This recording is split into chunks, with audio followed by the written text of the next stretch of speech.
यार را سره دا پیدا شو چې الله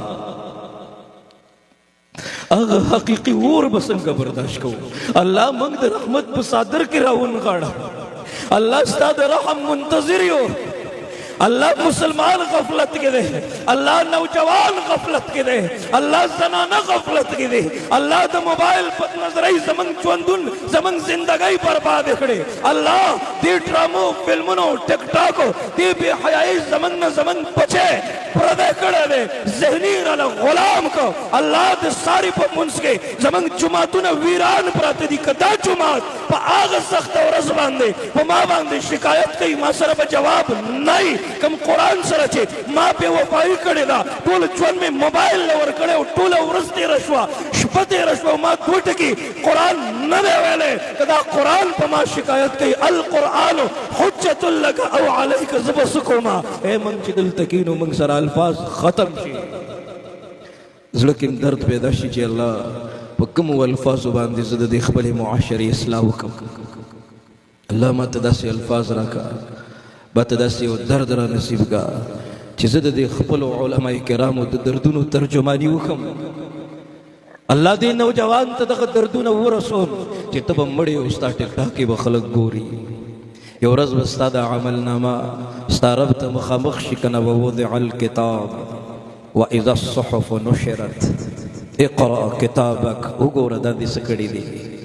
یا ایها الذین آمنوا اے ایمان والو قو انفسکم و اهلیکم نارا اے د دې اور نه خپل بچي وساتئ خپل ځانونه دې وساتئ.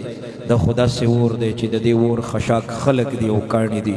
کله چې زړه سخت شي که نه د دې علاج صرف او صرف یو دی ښه د خپلو صحابو د دردونو نه ډکه زندګي مطالعه کوي. قرآن را واخله کله خو داسې لږ خلوت ته شه که نه لږ مراقبه وکړه سترګې پټې کړه لږ محسوس کړه چې ملک الموت راغی او ما نه روح واخیسته. اعلانونه وشو او اوس زما مړ بدن پروت دی زما جنازه ده ما نه خلکو کفن تاو کړه او زما د جنازې کټ اوچت شو خلکو په منډه منډه روان کړی یم.